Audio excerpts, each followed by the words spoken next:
Selamat siang. Assalamualaikum warahmatullahi wabarakatuh. Selamat siang, Pak. Ya, Waalaikumsalam warahmatullahi wabarakatuh, Pak. jadi hari ini balas apa namanya baru kali ini ya saya mengisi kelas ya. Sebelumnya mohon maaf karena eh, saya juga sempat sakit rawat inap gitu, jadi baru bisa kali ini mengisi kelas gitu. Materi yang akan kita pelajari saya sudah memberikan di Google Classroom untuk regresi, begitu ya. Regresi itu nantinya digunakan seperti apa, begitu. Selanjutnya nanti masih ada satu materi lagi, sebenarnya dua, tapi dijadikan satu, atau dengan kata lain ada istilahnya uji hipotesis, gitu ya.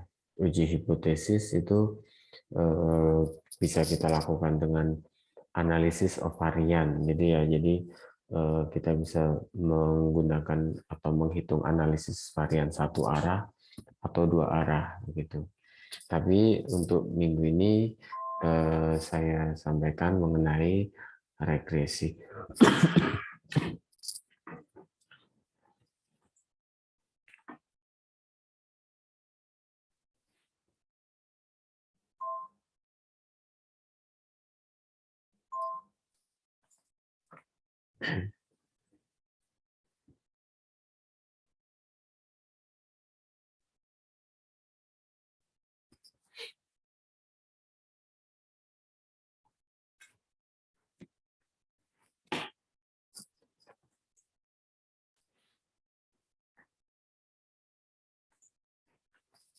Jadi dikatakan regresi karena ada suatu korelasi. Misalkan teman-teman di sini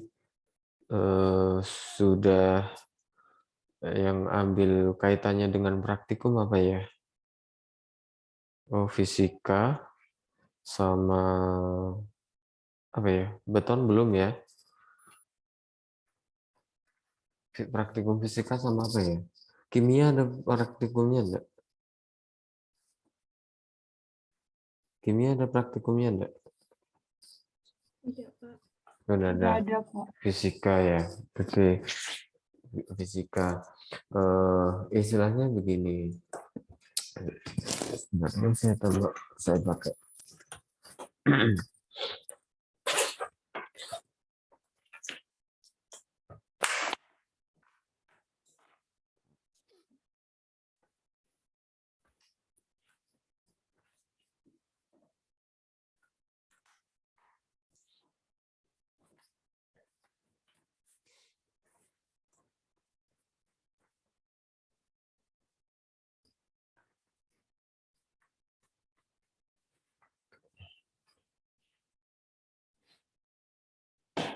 Jadi adanya korelasi suatu data itu dikatakan nanti kalau misalkan dengan regresi itu kita mencari suatu persamaan R kuadratnya begitu. Jadi kalau misalkan semakin mendekati satu, maka korelasinya adalah semakin tingkat kepercayaannya adalah 100% begitu. Kalau nilainya satu, yaitu sudah pasti bahwa tingkat kepercayaan dari korelasi data itu sudah tepat atau benar begitu ya. Tapi kalau misalkan dia adalah negatif satu, nantinya itu akan menjadi lawan kebalikan begitu.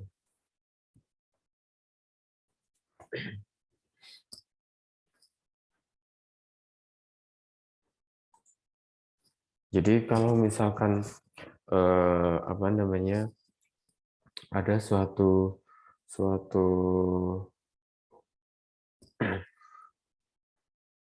jalur gitu ya, jalan raya begitu ya. Jadi jalan raya pun itu juga bisa misalkan ada suatu persimpangan begitu ya, ada suatu persimpangan, kemudian ini simpangnya ya beginilah. Oke. Ini ya. Nah, misalkan ini adalah A kemudian B, C, dan D begitu. Jadi kita mensurvei misalkan adanya suatu korelasi, misalkan jam-jam padat adalah daerah atau jalur mana yang sering dipilih oleh suatu pengguna jalan gitu ya. Nah, nanti sebaran dari data, misalkan di sini adalah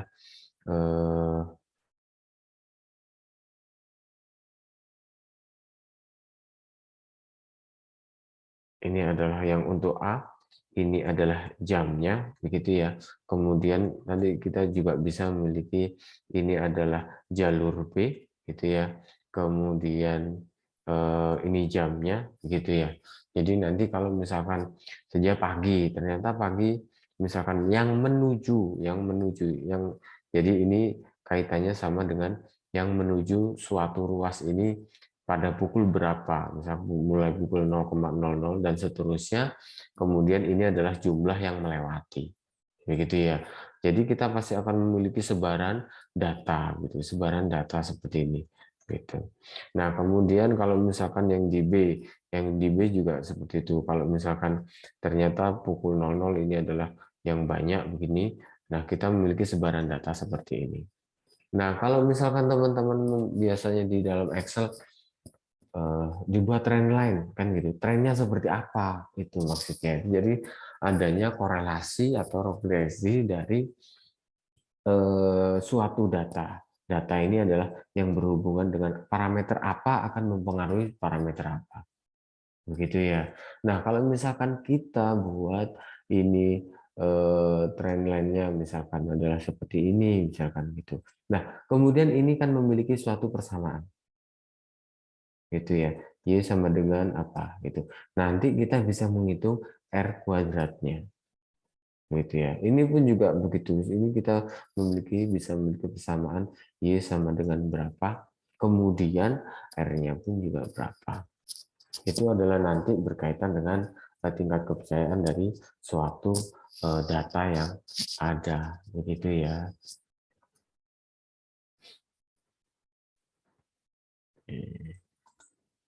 Saya lanjutkan. Jadi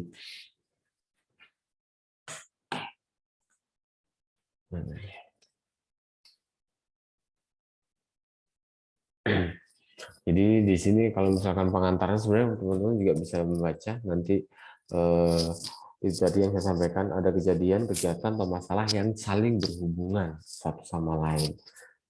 Kemudian analisis hubungan antara kejadian tersebut, begitu. Perlu dibahas mengenai bentuk hubungan yang ada atau diperkirakan ada antara kedua perubahan tersebut, gitu. Kemudian di sini uji korelasi mengetahui keeratan hubungan antara variabel, mengukur seberapa kuat atau derajat kedekatan suatu relasi yang terjadi antar variabel. Nanti kalau misalkan di apa namanya yang apa data ruas tadi misalkan ternyata di jam-jam kerja gitu ya, jam-jam kerja itu pasti banyak yang menuju A gitu misalkan seperti itu. Jadi parameter waktu adalah waktu kerja misalkan jam 7 kemudian sampai jam 9 jam 10 itu adalah trennya naik begitu yang di A. Ternyata kemudian kalau yang di B ternyata ada atau trennya adalah mulai dari pukul 10 malam sampai pagi itu adalah yang banyak. Jadi istilahnya pulang kerja atau bagaimana begitu. Ternyata itu adalah yang kita akan tahu bahwa seberapa kuat derajat kedekatan misalnya relasi terhadap ruas A atau B tadi mengenai dengan waktu jam kerja ataupun jam malam begitu ya. Nah, di sini arah korelasi kemudian kuat lemahnya itu kita memiliki suatu koefisien korelasi begitu ya. Nah, dikatakan koefisien itu tadi negatif adalah seperti ini tadi. Ini apa namanya? Di sini pada saat X-nya 0, Y-nya adalah maksimum. Kemudian X-nya tambah maksimum gitu, Y-nya adalah minimum. Itu adalah dikatakan sebagai korelasinya negatif.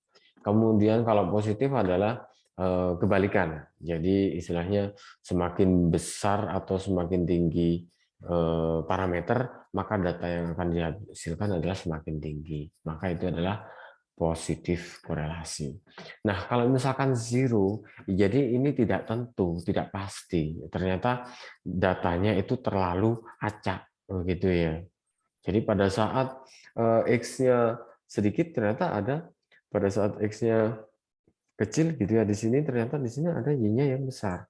Tapi juga pada saat Y-nya X-nya kecil, ternyata juga ada Y yang kecil juga, kan gitu. Jadi ini kan X, ini Y, kan gitu ya. Jadi ini Y, kemudian ini X. Nah, kemudian sama halnya kalau misalkan di X-nya adalah maksimum gitu ya, di sini ternyata juga ada Y yang maksimum gitu. Ternyata kemudian di sini juga ada X yang besar, meskipun belum maksimum, tapi Y-nya adalah minimum. Jadi ini adalah sebenarnya korelasinya zero gitu ya. Jadi sebenarnya ini tidak berhubungan sebenarnya karena datanya itu terlalu random begitu ya.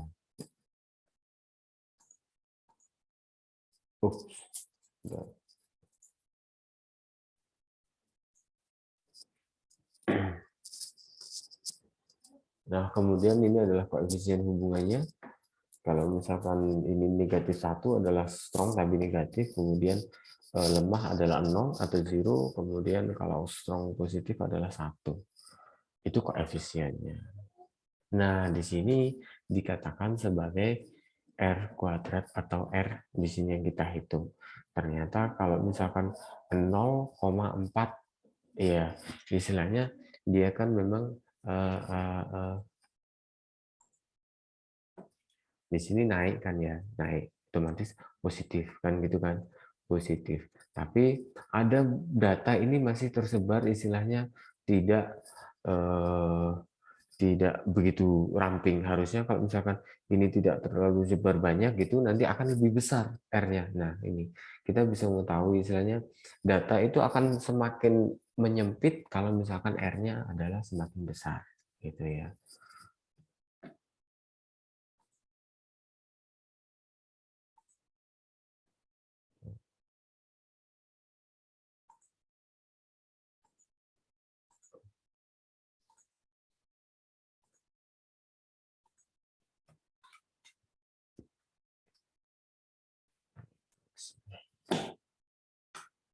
Nah, ini 0,9, maka di sini akan menjadi semakin ramping. Dan di sini kita dapatkan ternyata 1. Maka ternyata kalau 1 ya memang harus 1 garis begini. Itu adalah memiliki korelasi positif dengan koefisien korelasinya adalah 1. Begitu ya. Kemudian ini adalah untuk yang negatif, jadi kebalikan dari yang positif tadi. Ini memang turun, di sini turun, kemudian tapi ini masih menyebar 0,7 sama selanjutnya 0,9 dan ini adalah min 1. Itu adalah mendekati 1 garis. Tapi sangat jarang sekali kalau misalkan kita mendapatkan data seperti ini. Sangat jarang sekali. Kalau kita mendapatkan data seperti ini, itu pun sudah sangat bagus, gitu ya. Kalau kita memiliki dengan ini kan ada persamaan Y-nya berapa, kemudian R-nya didapatkan ini, maka ini adalah data yang sudah sangat bagus sekali. Karena semakin mendekati 1 atau min 1 itu adalah semakin kuat bahwa korelasi suatu parameter X dan Y. Begitu ya.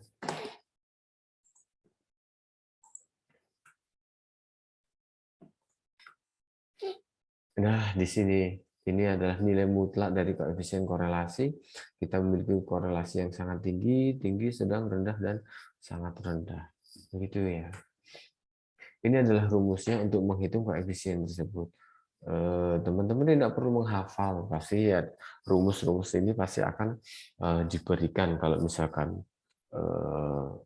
kita menghitungnya. Dan kalau misalkan teman-teman pun juga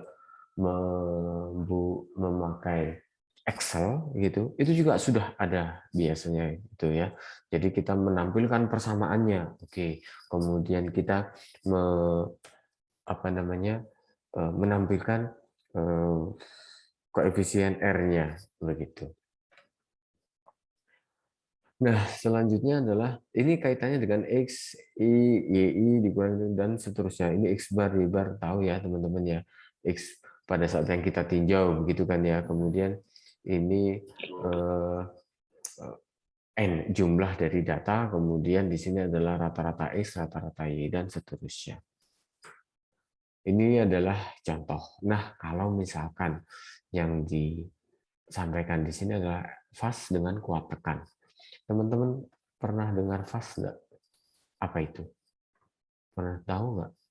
Di dalam teknik sipil, fast ini apa?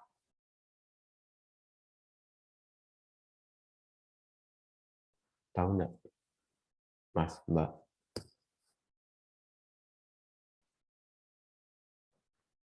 Tahu nggak? Kalau nggak tahu ya disampaikan. Kalau tahu, disampaikan juga. Ada yang tahu? Yang baru sih, otomatis. Tapi kalau yang mengulang harusnya tahu. Faktor Tahu? semen, Pak. Kenapa? Faktor air semen. Oh iya, ini yang jawab tadi Mbak siapa? Grifa. Angkatan berapa? Angkatan 21, Pak. Oke, faktor air semen ya, air semen ya.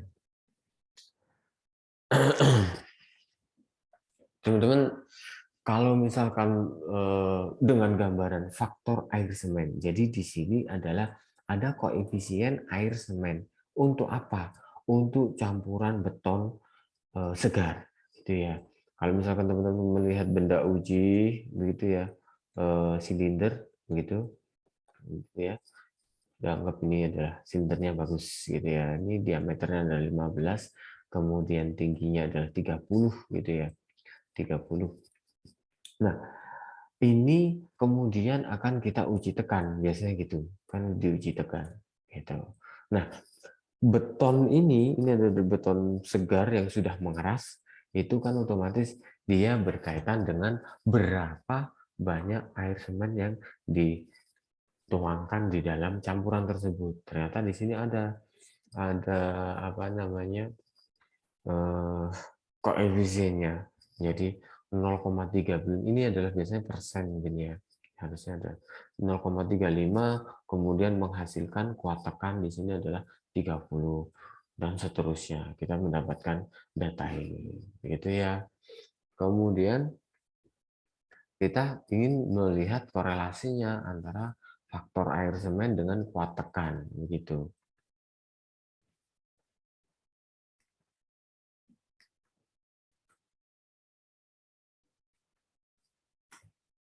Nah, kita menghitung XI kuadrat, XI kuadrat, kemudian YI kuadrat, XY, kita pun juga bisa menghitung X bar. Oh, ya, harusnya X bar ada, kemudian Y bar ada, gitu ya. Kemudian N-nya pun juga sudah ada, begitu. Nah, ternyata di sini kalau misalkan kita menghitung seperti ini, nilainya adalah min 0,1. Seperti yang disampaikan tadi bahwa yang memiliki korelasi adalah yang kuat adalah apa namanya mendekati 1 atau mendekati -1 gitu kan ya. Tapi kalau misalkan arahnya positif itu datanya adalah seperti ini gitu. Tapi kalau arahnya negatif itu adalah seperti ini kan begitu ya. Jadi ini adalah min 0,91 itu adalah R-nya. Jadi kalau misalkan kita memiliki data dari regresi ini adalah min 0,91, kita yakin bahwa ini tadi adalah faktor air semen adalah X ya. X ini adalah Y. Ini adalah kuat tekan, tegangan gitu ya. Ini adalah prosentase fase-nya gitu. Jadi teman-teman bisa membayangkan bahwa semakin banyak faktor air semen atau semakin banyak airnya, istilahnya begitu dikatakan faktor air semen, semakin banyak air dalam campuran itu, maka akan membuat suatu tegangan ini akan menjadi kecil. Itulah dikatakan sebagai korelasi. Dan kita tahu regresinya, kita tahu angkanya, jadi adalah min 0,91 adalah korelasi yang negatif. Jadi semakin banyak air semen, maka semakin sedikit atau semakin kecil kuat tekan yang akan didapatkan. Begitu.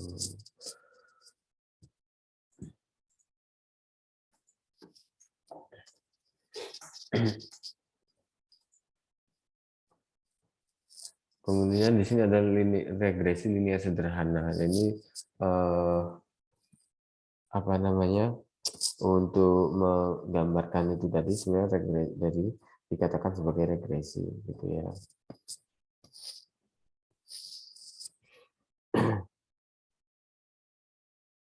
Nah, ini adalah persamaan regresinya, gitu. Jadi persamaan regresinya ada ini variabel bebas dan variabel terikat. Sama halnya dengan kalau misalkan kita buat persamaan Y untuk kuat tekan tadi, itu berkaitan dengan variabel bebas, yaitu faktor air semen, begitu ya. Dan seterusnya, ini bisa dihitung sendiri. Kemudian di sini kalau misalkan kita melihat derajat dari persamaan tersebut, gitu ya, itu kalau misalkan pangkatnya 1, jadi kalau misalkan hanya garis lurus, otomatis memang persamaan itu dalam pangkatnya 1. Tapi kalau misalkan non-linear bisa sampai kuadrat atau seperti G-square, namanya G-square ya, itu pasti kuadrat, itu juga ada kuadrat negatif atau kuadrat positif. Itu juga pangkatnya pasti bukan 1, jadi lebih dari 1, gitu ya. Ini adalah jenis regresi, analisis regresi, gitu ya. Jadi pangkatnya sampai berapa? Pangkat 2 atau pangkat 3 atau pangkat 1, gitu. Ini contohnya.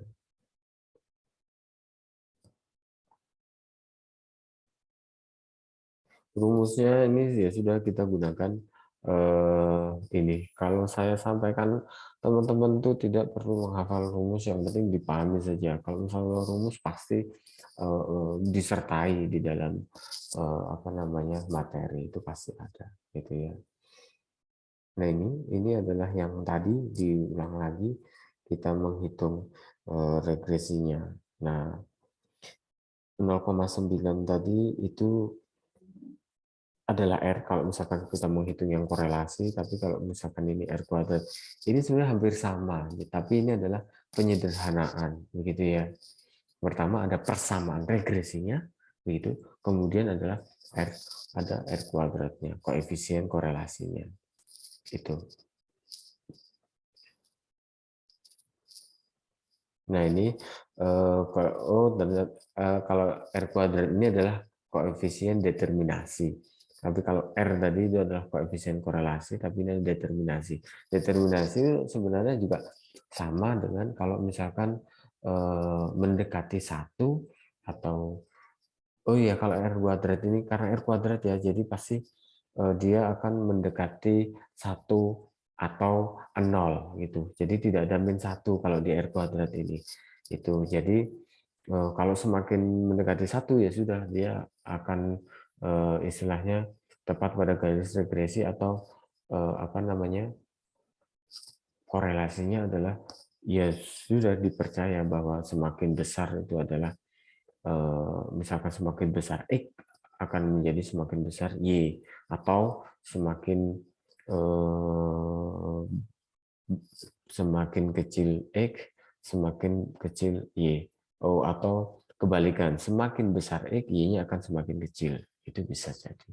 Sama itu, R kuadratnya pasti di angka positif. Gitu ya. Ini rumus lain, tetapi ya sama kita gunakan.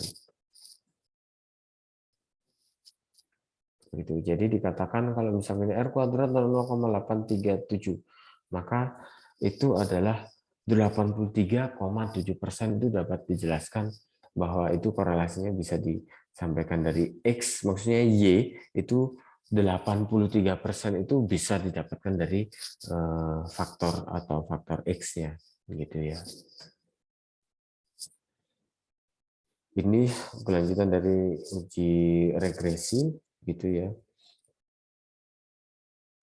Jadi ada 2 variabel bebas, kemudian sampai 3 variabel bebas, dan seterusnya, atau misalkan ada N variabel bebas, gitu. Dan seterusnya.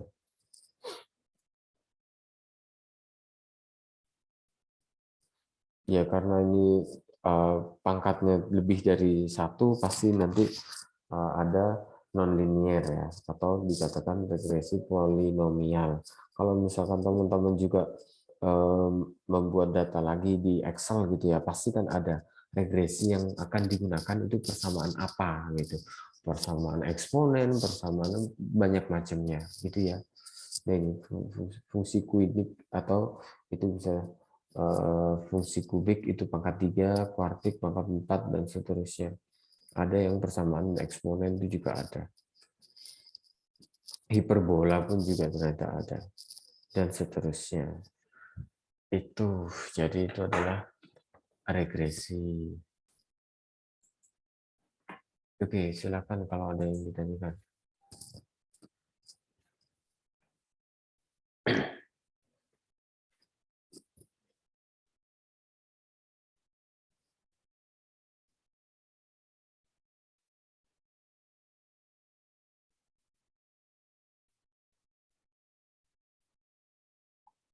Silakan, Mas.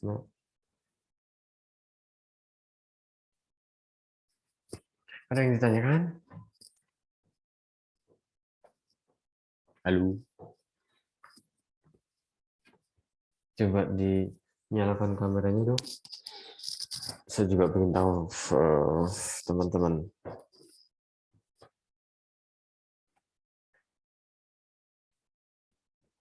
Ini kan kebanyakan di semester 2 ya, teman-teman ya.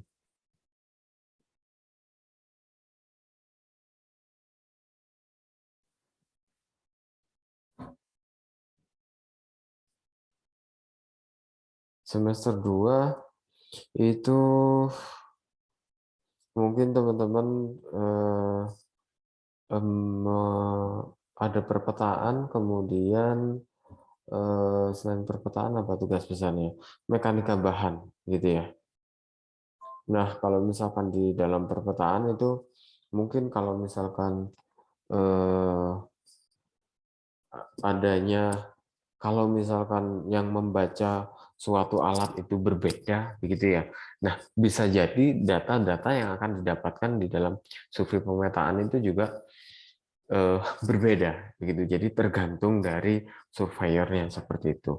Kemudian ada satu lagi, kalau misalkan teman-teman bisa membandingkan, kalau misalkan di mekanika bahan, pada saat menghitung defleksi, begitu ya. Teman-teman pasti kan menggunakan integrasi ganda, misalkan integrasi ganda atau metode luas momen atau conjugate beam itu juga sama. Namun teman-teman yang tidak sama adalah biasanya menggunakan berapa angka di belakang koma, begitu ya. Nah, kalau semakin besar, semakin banyak angka di belakang koma, maka nanti keterkaitan dari metode integrasi ganda dengan conjugate beam, insya Allah kesalahan relatifnya adalah semakin kecil, gitu ya. Jadi semakin banyak angka di belakang koma, maka kesalahan relatifnya semakin kecil. Gitu. Jadi itu adalah terkait. Jadi kalau misalkan hanya satu angka di belakang koma, bisa jadi integrasi ganda dengan conjugate beam itu selisihnya jauh. Bisa jadi seperti itu.